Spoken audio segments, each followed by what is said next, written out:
regular split for Challenger with that Jax. We'll see whether Morsu can continue that undefeated run. We will indeed. Now on the Wolves Academy side, they have one more choice. We'll see what COSQ does go with. He was the brunt of many a ban from ROCCAT. I'll see what he does lock in. Definitely has some options on his side. And COSQ as a player, when you look at him, he's very confident when it comes to his mid lane matchups. He's always saying, I can win 1v1, I always can. Didn't always work out that way, but he's a bit of an assassin player a lot of the time. And the Lulu play here from Nukeduck, which is so far away from assassins, is going to be difficult now for COSQ on the favored LeBlanc from Nukeduck to burst through. This is going to be tricky if COSQ doesn't get a good lead on this game. Yeah, talk about giving yourself a bit of a handicap too. It's just a little bit rough. Nukeduck is not only on a very safe champion in Lulu, as you were saying, but he knows this inside and out. He knows this matchup, and I'm really curious to see how that mid lane does go. But you know, COSQ, there's got to be a reason behind this confidence. And the mid lane is a piece of the puzzle here, because you look at a Jax, you need to buy time to get him further into the game. That's what a Lucian and a LeBlanc will do with a Rek'Sai. So Wolves Academy should have a strong enough mid game to get Jax into the game as long as they don't fall too far behind. The problem on the other side, however, is look at the engage that comes out of ROCCAT. Hecarim, Sejuani, Annie, then you can get the position reverser. There's just so much that could catch out the Wolves Academy that ROCCAT could very quickly build themselves a good few fights in the mid game. Yeah, and that we'll have to see if ROCCAT decides to go for, you know, slightly different gameplay than choices that they've been making over the course of the split. This is obviously a very different composition, so you would think that's what they go for. But the Wolves Academy, they're very much hoping for this to be a scale into late game, get the Jax. So we'll have to see how that goes. But why don't you guys tell us how you think this one is going to go? If ROCCAT can defend their LCS spot, go ahead and tweet us at LOL Esports. You know the hashtags. It's ROC win or CWA win. Get into first game right now. We're loading up onto the Rift. I think this one will be very explosive, and the longer it goes, that Jax is a ticking time bomb, Stress. Ticking time bomb for sure. One thing is for sure, though, one LCS team retained their spot. Can a second do it? That is always the question when it comes to the promotion tournament, and we'll find out shortly. Here we go on to the Rift. ROCCAT have definitely had a lot of time to think about this matchup. They chose Copenhagen Wolves Academy, being the higher-seeded team, so they definitely knew who they wanted to face in the promotion tournament, and all comes down to a best-of-5 here to determine who will be in the LCS Summer Split. And the funny thing about them choosing Wolves Academy is I actually kind of agree with ROCCAT on this. I feel like the only position that ROCCAT don't have in their favor could potentially be that top lane. But Overpower looks to have fixed a lot of his difficulties with champion. He was going to a lot of AP champions, a lot of Maokai, that kind of thing. He's now on a Hecarim. Yeah, and this is a champion that should do quite well in lane. Morsu, of course, does know his way around this Jax as he takes a counter-strike, overpow, he push back just a little bit, but he can return some damage. The Flask will keep him nice and healthy in that lane. I really got to think that Copenhagen Wolves Academy will be pressuring Overpow as much. That's what a lot of the LCS teams have been doing. You know, COSQ, they were saying that they did their homework on this team. They were prepared like they were not prepared for Origin. And you've got to think that if you want to find a weak point and exploit it on ROCCAT, that's the one on paper. On paper, yes, but a weak point potentially in this game again. As you said, Overpow, but in this game, specifically if this ends up in standard lane matchups, Jax Rek'Sai is actually a fairly strong 2v2 if you end up with both junglers up there. 2v1, you're almost certain to get a kill on a Hecarim with no flash, depending on where Hecarim is in the lane. So watch for Morsu and Kairi maybe to start getting that synergy back up together in that top lane. Right, and that of course begs the question, does Jankos hang out by the top side? Obviously, Sejuani is a little bit of a different beast when it comes to early game jungle pressure, in that it's not so much. You want to wait and get your ultimate available to be able to do maximum damage and maximum lockdown. But we've seen a couple of variations of that style. If maybe Jankos has been watching Diamond Procs, we could see some early Man Bear Pig. Maybe we could, although the Man Bear Pig isn't really in this game. It's just the That's what I call Sejuani. I know, but then I that's also Trevor would have a word with you about that, because that's all about the flash. Semantics, Stress, semantics. We'll see how this game does go. For now, it is just settling into those standard lanes. Hybrid moving quite far forward onto Woolite. Vasily, the flay backwards, the hook won't go. It's forcing the flash from Woolite. Very quick action as they pick up the quick level 2 in the bottom side. Wolves Academy really wanted to take an aggressive start. And here's the lane dominance that the Thresh Lucian lane is just going to put out. Now Morsu stuns up in the top lane. This is just a small trade to begin the lane. But standard lanes you have to feel like Wolves Academy should like. But Morsu's actually gone aggressive and is now losing this trade. Yeah, that's not the way you want to start it out with Jackson, with the jungler nowhere nearby. Speaking of junglers, actually, they're going to be trading each other's red buff. Clever and sneaky there, but we'll see if that distracts them from their normal jungle route. And, you know, again, Morsu's got to be careful. He is alone and friendless on this top side. Jankos is nearby. He's definitely going to have to back after a camp or two.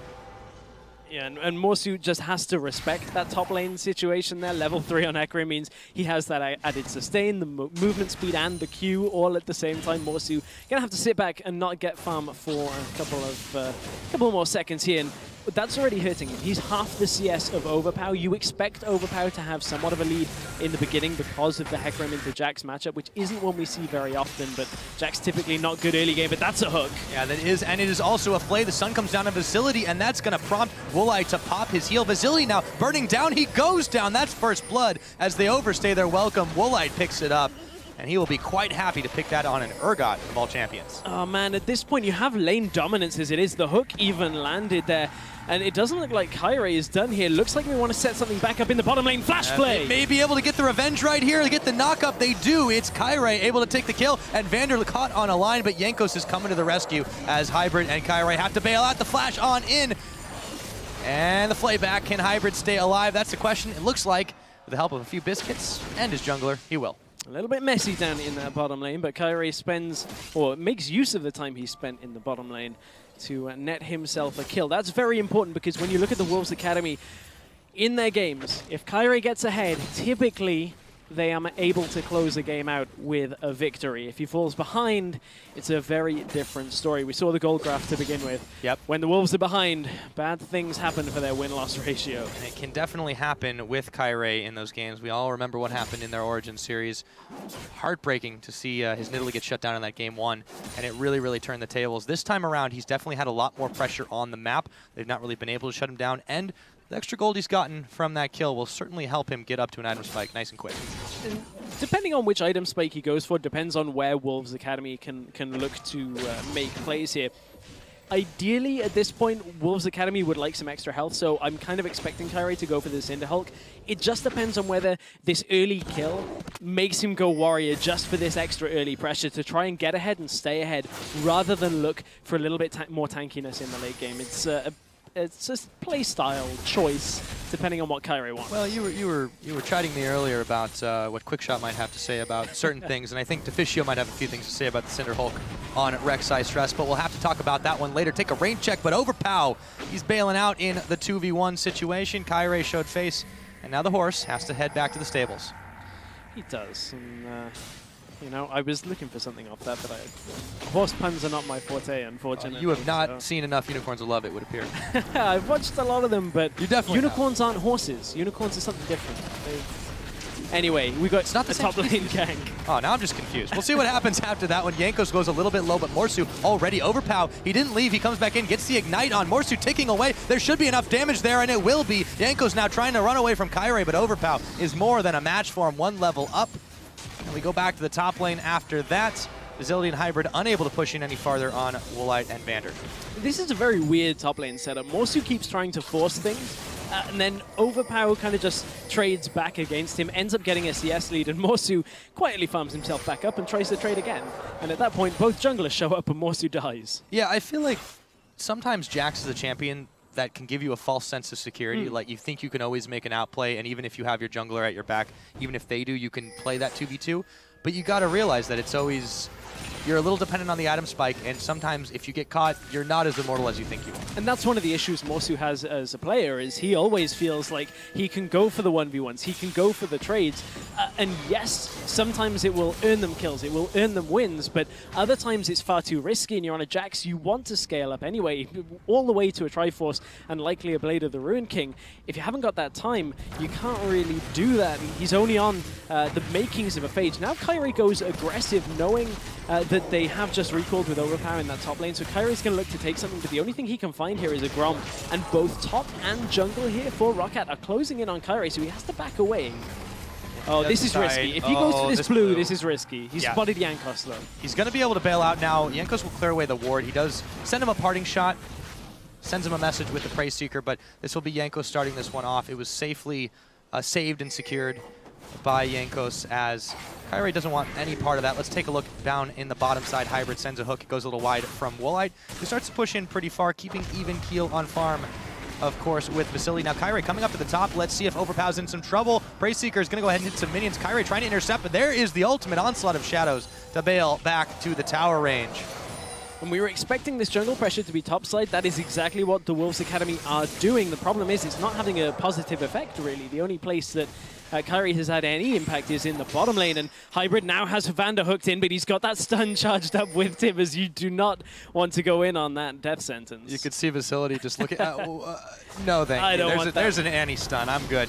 We'll see what Kyrie does here to Nuke Duck. Just one shot. Let's see if he gets another one. CosQ not really there, so they'll be happy to zone him off the farm. You take a look at the difference, by the way, in those CS numbers in the middle, and Nuke Duck is definitely having some trouble against CosQ, but I feel like this is the matchup more than anything. Speaking of trouble, there's some trouble bot lane. Yes, there is. Vasily there is going to be the Glacial Prison. He's going to be going down, but Vander could be the one to follow. Tanking up the tower shots he does. It's a one-for-one trade. Woolite now, he might be another victim of this as Morsu teleports in. Hyperkinetic position canceled, and Morsu still on the chase. Can he take down the Urgot?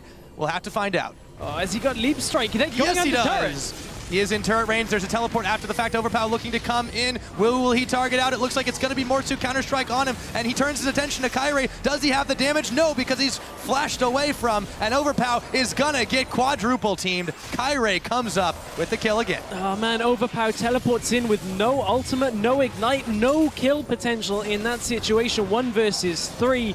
It was a well-coordinated dive under the turret to make sure they got Woolite. He was so low, no flash, no heal, no position reverses, so he was all out of defenses, and Nuke Duck stayed in the middle lane as CosQ roamed down. So that was the kind of plays that the Wolves Academy need to do to make sure that they can get Morsu and the rest of the team into the game.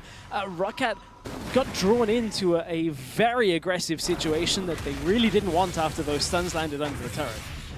Yeah, it seemed like it was all good to start it off. That was a very, very good ultimate out of Jankos, but the follow-up just wasn't quite there. Vander tanked way too many tower shots. And, you know, this is, I feel like, honestly, a little bit hallmark ROCCAT in that one of the reasons they play so passive in the early game over the course of the split is they would make plays like that, it would burn them, and then they would just say, okay, back off, we're not going to do it again.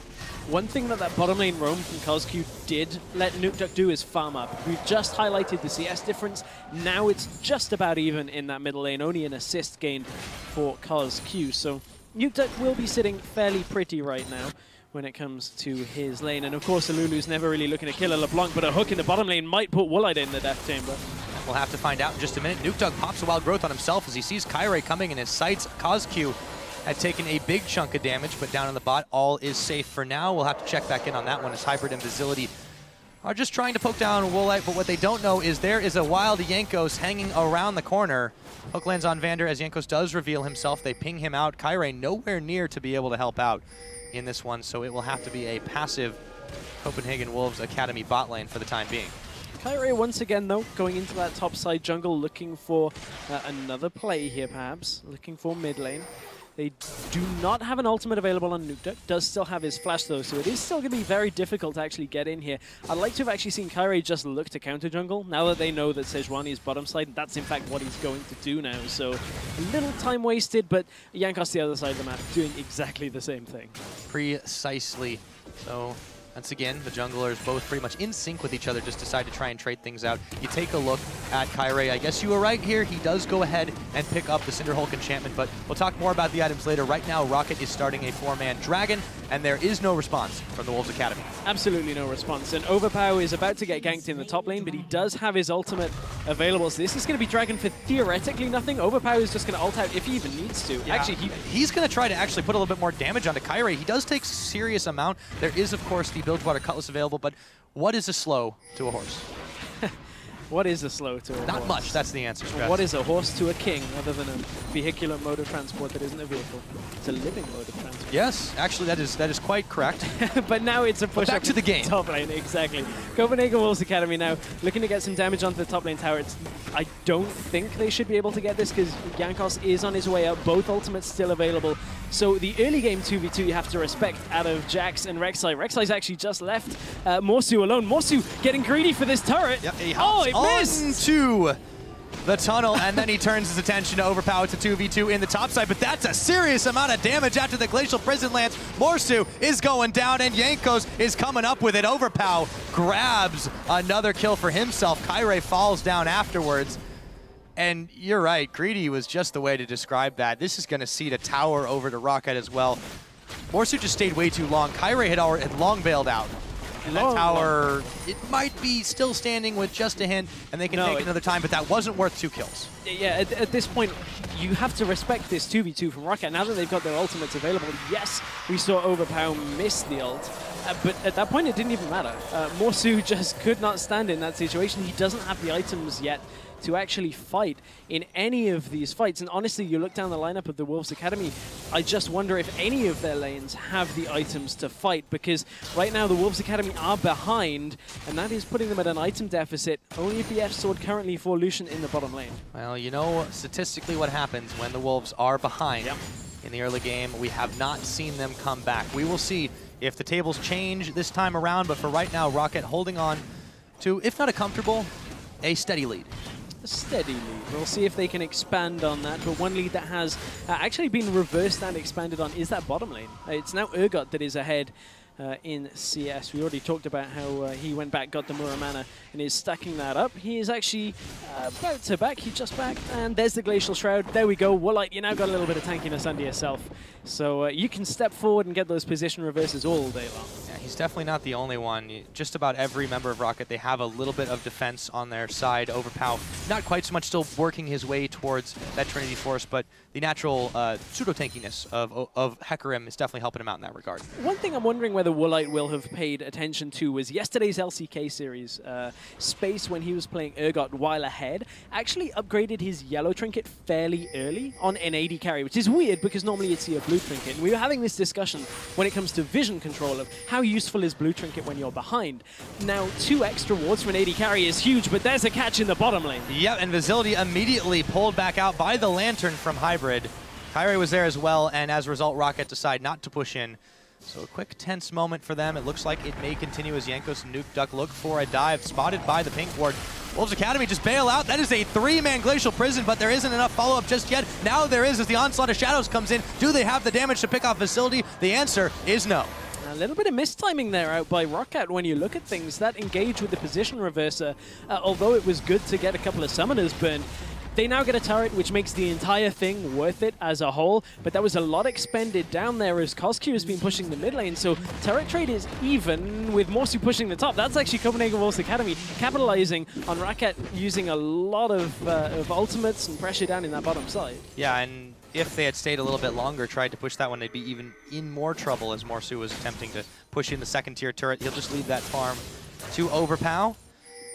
And then you see a lot of roaming from Copenhagen Wolves Academy trying to go through this jungle and see if they can't get a catch. But all of ROCCAT hanging around Dragon Pit. It is going to be 2 more minutes before that does respawn. Remember, they did get the first. So time on the clock now, just past 16 minutes on the board. Copenhagen Wolves Academy, they have decided to leave the lanes for the much less certain jungle roam through. Kyrie going to be grabbing a little bit more farm. It's basically been his second home this game.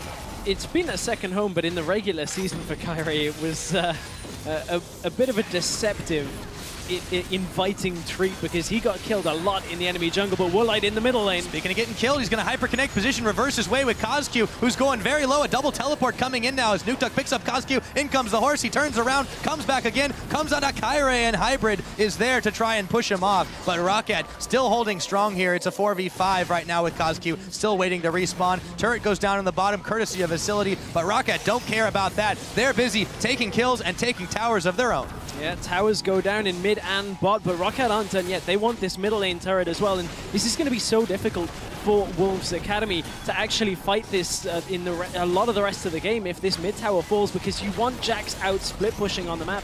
in the mid and late game, and you can't do that if you don't have control at the minimum of your own jungle. And this early, a mid inner tower falling is about to reduce the vision of the Wolves Academy completely. Right, and the secondary problem with losing so much control of their jungle, there's many less places that Kairi can place his Rek'Sai tunnels safely. And, yeah, you know, to the luck of Copenhagen Wolves Academy, ROCCAT haven't stumbled upon too many of them just yet, but it is very difficult to pull off a flank when you can't even get safely inside your own jungle. And just because Rek'Sai can't pull off a flank, that makes it way easier for Overpower to pull off some flanks of his own with teleport plays. If Wolves can't de-ward their own jungle, Overpower will be able to teleport in and ult into the backline again and again in this game. So Wolves have to be very careful on where their wards go down, because Morsu can't afford to overextend. Still not at Trinity Force yet on Jax. It's a little bit early for him to have 2 items completed from that top lane role. But one thing I kind of want to talk about when it comes to Morsu is he is naturally a split pushing player. That's what he loves to do on just about every single champion he plays. Normally ends up about 40 CS ahead of his opponent, but Facility is getting hunted down, manages to just dash his way away from the galloping onslaught of Overpower. While that's all going down, ROCCAT take the incentive to go ahead and grab themselves Dragon number 2. You do, however, see some answers. The Copenhagen Wolves Academy not sitting idly by. Kairi and Hybrid now ready to join Morsu in this top side. Overpower should get there to defend, but what can one pony do against 3? This tower's starting to go down fast, and I think the Wolves Academy perfectly happy with taking that trade for now. Yeah, I'm actually impressed by this call out of Wolves Academy. It's a little risky because there's no wards, so they're overstaying potentially. Depends whether Overpower gets the ult. He does get the ult. He does have some serious damage. In comes Jankos and Vander, but do they have enough to follow up as Overpower slays Hybrid? He does manage to pick that one up. Kairi tunnels away after he moves in on the Gromp. Kozq trying to bail out as Facility had already made his way out, so they lose one at the end. Just the support. Close calls as they did stay a little bit close for comfort, but it could have been far worse, Stress. It was a decisive call out of the Wolves. The problem was they didn't have the vision around them in that side of the jungle, and that's ROCCAT's jungle. That's not where you should be. It's always been ROCCAT's jungle, as comfortable as Kairi's been getting in it. That's right. You cannot underestimate the amount of damage that they can put out when they find you. They will put a wallop on you on that side. And now they do get out with just a loss of Hybrid. Not to see what they do from here. They've got some waves to push back, but they're sending Kozq on the bottom side, which means Facility and Hybrid can't take over control in the mid. ROCCAT right now don't exactly have a lot to do other than ward up.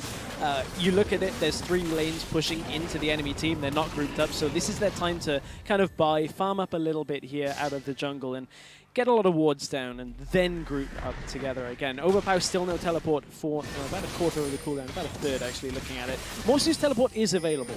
I don't really expect him to split push with that vision in the river for ROCCAT right now, but it always will be an option in Morsu's mind. Yeah, we'll have to see if he decides to use it to that end. I can't help but feeling that Copenhagen Wolves do not want to fight. They've definitely shown that one sign of danger, one sign of ROCCAT, and they just decide to move away from it. The problem is there's so much mobility on this side of ROCCAT. They will want to hunt people down. Thanks to Jankos, thanks to Overpower, they have the ability to do it. And if they get close enough, Vander can just flash tippers on their face. He's not got that available right now, but by the next time the Dragon comes around, that will be available naturally, of course. You could see a feint at a Baron play from ROCCAT. They want to draw Copenhagen Wolves Academy out into the open. We'll see what happens here as Woolite. Kozq going very, very low there. He turns some damage around. There is the passive popped. Kozq moves in on Woolite, but he's just very, very tanky. Kozq's going the wrong way now. This could be some trouble. Oh, Jankos is here. Oh, he lands the ultimate, and that will be a pickup for the Boar Rider. Jankos. It's a distraction, though. Look at mid lane. Look at mid lane right now. The Wolves are already pushing. They don't have the minions, but the other key factor here for ROCCAT is they can only really fight when their ultimate's available, and Wolves Academy a little bit too scared there because of the impending Vander coming down there. Without that minion wave, there was not a lot the Wolves Academy could do. Right, and this does speak to the mobility. There were 3 or 4 on the top side, or closing in on the top side. They really only needed Jankos to take the kill, but still the Wolves Academy just didn't want to get anywhere near. Now Kairi trying to back away from the incoming ROCCAT team as Overpower leads the charge. He will make it away for now, but will they chase him on the way through? That's the question Jankos seems to be making for that general direction. It could be a smite fight over the blue. No, the Wolves Academy are just going to give this one up. I wouldn't want to fight Jankos in a smite fight right now, but Kairi's got a Lantern Insurance. It's going to go over to Jankos nonetheless. It will, but at this point in the game, ROCCAT don't have Sejuani ultimate available, but Woolite is about to come up. If Overpow can get himself into the fight as well, it should be okay, but ROCCAT are kind of ult dependent. They are quite a way ahead though, so do have a lot of damage in their composition right now. But there is a lot of wave clear on Wolves Academy when it comes to that culling being available. Just spent very good buy facility right there. And when you take a look at that, you can talk about how worried these guys are, but the proof is in the pudding right there. A very early Quicksilver Sash on to Facility. We'll see if he has to use that quickly as ROCCAT pushing in on the tower. Copenhagen Wolves are just backing away from this. That's given up. That's an insanely fast Quicksilver Sash. Normally you don't even see that in a game, even if it's desperately necessary. And this is on a mobility-based AD carry Lucian. And it's normally after the second item. Overpower dodges the hook, but that's how much crowd control is on the ROCCAT lineup. Every single member of the ROCCAT team has some kind of crowd control. CosQ, however, he's taking the split push, man. Not the only one who can split, but he does get a little bit spooked, backs away as a few members of ROCCAT take their back to base. He sends a few minions to crash up in a wave against that inhibitor turret. So Copenhagen Wolves Academy, well behind, they are definitely not rolling over and letting themselves be beaten by this ROCCAT squad. They are trying to force attention wherever they possibly can. Dragon is available in another minute. Copenhagen Wolves Academy, if they can, they could sneak it, but ROCCAT, they've definitely showed exceptional control in this game so far of that particular objective. I mean, when you look at ROCCAT throughout the season, I don't want to go too far on this, but ROCCAT, that's never really been their problem, was actually competing in the games. The problem in at least the lower half of the standings was when ROCCAT were facing teams that they were fairly even with, was actually closing the game out. That was where ROCCAT really struggled, and that's when Woolite kind of would get caught out from time to time. So, I mean, it's not too unsurprising that ROCCAT have a lead here, just will they be able to close the game out? That is always the question when talking about ROCCAT, but this time around they have a comp that, even if that does happen to them, if Woolite does get caught, as you mentioned it, the Urgot is just not a champion that really even has to be the focus for Copenhagen Wolves Academy. There really isn't a single easily blow-upable target outside of Vander, and even if you take down Vander, fine, you've neutralized the Tibbers. If it's already down, it doesn't matter. Yeah. Those remaining 4 members can still do so much work. Again, as we said in the beginning of the game, it's all on Morsu. If they can get to this late game, they want to utilize him. He does have the Trinity Force and Blade of the Rune King to be able to split push, but he hasn't been doing it. There are too many waves crashing against Copenhagen Wolves Academy. Yeah, and meanwhile, down in the Dragon Pit, 2-man Dragon being done out by ROCCAT, and it's all because of the warding they put down early, managed to prevent Wolves Academy from getting anywhere near the Dragon Pit, so that is a very easy 3rd Dragon for ROCCAT in this game. Yeah, and they will get the mobility that comes with it. We'll see what CosQ can do on this top side. It just seems that even if they do get to that late game scaling, imagine with 0 Dragons facing down number 5 from ROCCAT. That's the way this game has been trending so far. And ROCCAT aren't leaving too many openings for the Copenhagen Wolves to really push in anywhere. You can see CosQ's forced to back off on the top again. There's a slight issue for ROCCAT though. Morsu just got his Blade of the Ruin King and has a Trinity Force. As soon as he gets level 2 boots, he should be able to sit up against Overpow fairly confidently. It kind of depends on ultimates being available, whether he can land the stun. And that Ignite that Overpow has does add to Overpow's dueling potential when it comes to actually getting a kill on a low health. If he was running that Red Smite, it would be even more of a problem for Morsu. But at this point, Morsu is a bit of a danger. Somebody has to be able to duel him, and the later this game goes, Morsu is not going to be too unhappy of sitting in a 1v1 lane. Copenhagen Wolves Academy, they opt for the safe move for just a minute, hiding in the brush, but I feel like they could have gotten some serious damage on that turret. Instead, they play a little bit more passively. They clear the crab away, but there's not going to be a dragon there for a while. We'll have to see what happens as ROCCAT, not sitting idly by again, just pushing out the waves in the mid. Copenhagen Wolves Academy want to try and get someone into an uncomfortable situation, maybe grab a catch, but they're definitely not interested in taking a straight fight, especially not with gold deficit they're currently facing, not to mention dragons. One of the problems ROCCAT have had right up until this point as Vander's laying topside wards is that they got that mid tower down nearly 10 minutes ago and haven't really used it from there. Kyrie will take that one away, but they haven't really been able to use that tower being down. ROCCAT haven't really grouped. They've kind of let Copenhagen Wolves clear out a lot of waves just on their own in the side lanes, which has actually turned a lot of the CS difference on its head when you look at it. Now Lucian up on CS against Woolite. Jax has a fair amount of farm himself, as does LeBlanc. So ROCCAT haven't really done anything with that tower being down. They need to start looking for other towers and try and push that lead. Yeah, so they're sending 3 members top side. There's still some defense here from Copenhagen Wolves to try and push them back. To their credit, they have been pushing in sideways, but you're right, they haven't been pressuring Copenhagen Wolves, and they haven't really been using their advantage to build it into an even larger advantage. The investment just hasn't really been there. But they have been able to get dragons at the same time. And that's going to be a very key factor, is the closer they get to that 4-5 dragon point where they force Copenhagen Wolves Academy to come and fight them, that's going to be problematic. Now this is a very imposing team in front of a tower when you look at it. As long as Sejuani has an ultimate, and Annie has an ultimate, and Hecarim, you can just sit there and say, you cannot defend this turret because we have too much engaged potential. Here's the 1v1 though. Yeah, we'll have to see how this one shapes up. Overpow sitting in a lot of minions, but now Morsu going a little bit low as well. Overpow getting taken pretty low. He's going to have to ult his way out, but the flash and the jump. Does Morsu have enough in the tank? He's only got 2 legs, and Overpow seems to be outrunning him right now, but the pony is being chased away. He is being chased away. I want to kind of see, I wonder when Morsu actually used his Blade of the Ruined King very early on in that fight. So as soon as Overpow got his mobility available again, Overpow just ran away. There was no real way of Morsu catching him, but there's the 1v1 potential that Morsu is going to look for in every opportunity in this game. A Jax will most certainly be a Jax as long as you've got the items to prove it.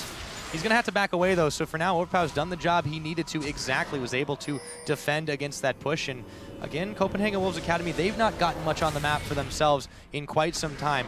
Not keeping too far behind in gold. Yes, it's 4,000, but at 29 minutes, it matters far less than it did 10 minutes ago.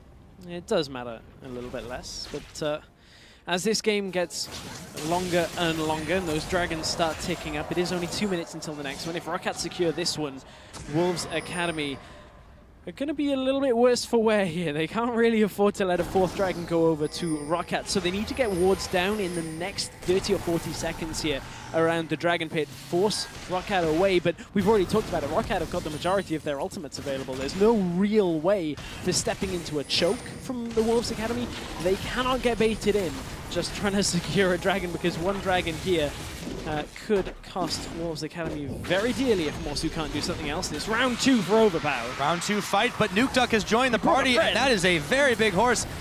1v2 is not fair. Kairi is going to come and even up the odds, but they'll decide to declare a momentary ceasefire. ROCCAT, however, seeing that ultimate, turning for Baron. I like this call here because Nuke Duck should be able to just waste enough time. Kairi doesn't have an ultimate available either, and ROCCAT right now, not so much uncontested on the Baron. It depends on where Visility and Hybrid go and how they can compete against this, but this is fairly slow Baron right now, but it should be there. It is a slow Baron, but there really just isn't an answer right now. Everyone's focused on chasing down this Lulu. Nuke Duck, he might be able to get himself into execution range. It looks like they should be able to tap him, knock him down, but still, as slow as this Baron is going, ROCCAT, there's nobody there but Hybrid to defend it. He's at the fountain. I can't believe this. There's the hyper-kinetic position reverser. Woolite pulls Hybrid in. That's going to be the Baron going down. Yanko secures it. Hybrid will be the cherry on top as they start chasing through. Finally, Nuke Duck goes down. That was the deepest Lulu I think I've ever seen. I really think that is, but that is completely worth it if you are on ROCCAT right now.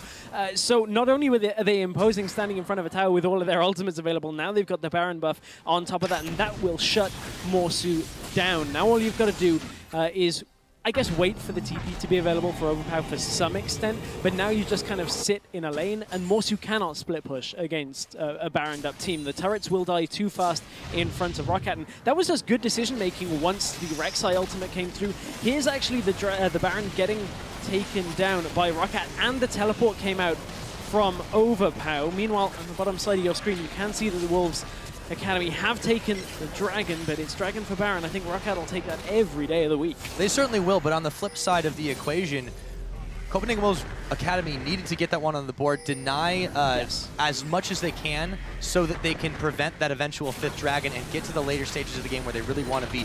Yes, CosQ won't be as effective. Yes, Facility won't be as effective. But if they're putting it all in Morsu to begin with, well, they have to be able to stall this game out. We'll see what they're able to do here, throwing the minions away as Baron empowered as they are. Yeah, and ROCCAT stepping up to the plate here in front of the base. Ultimates are not quite available. Yankos still waiting on his. Vander does have Tibbers. One thing is, Visility has 1.5 items, or 1 2/2 of items, at 32 minutes into the game on an AD carry. that is so far behind right now when it comes to damage. They've hooked in Jankos, but he's very tanky. Yes, and he's got his ultimate spent on Morsu. Hyperkinetic position reversed. They look for Nuke Duck. Do they have the damage? No, they don't. Morsu is already going down. Jankos and Nuke Duck may be blinking, but ROCCAT is still standing strong. They should be able to knock down the inhibitor turret, heading onto the middle inhibitor. Copenhagen Wolves Academy have nothing left in the tank facility. Runs away, tail between his legs as he has to pop his heal. Woolite was chasing him down, and ROCCAT get everything they wanted and back away safe. And that was with Jankos' ultimate not really landing on anybody. It flew all the way up onto the top side of his screen, but ROCCAT with the Baron, with the lead, are in full control of this game. And ROCCAT, Woolite has now picked himself up a more of Malmortius to go alongside that Frozen Heart. So again, no need to be caught out when you can catch the enemy out and put yourself right in them. Yep, it seems to suit the way Woolite wants to play this one, and there is no fear whatsoever for ROCCAT. They have the Lulu ultimate in case they do have any of them getting caught, but you can see how tanky just about every one of these members is. Vander, as long as he's able to get the Flash Tibbers down, that's perfectly fine, and Copenhagen Wolves have been completely ignoring him this game after the beginning of it when they focused a little bit in the lane. And speaking of Woolite, because I feel like I've maybe been a tad harsh on him at this point. You remember back to his days on the Copenhagen Wolves before, and just Woolite in general. He's you know, a very good player when it comes to getting a lead and getting ahead.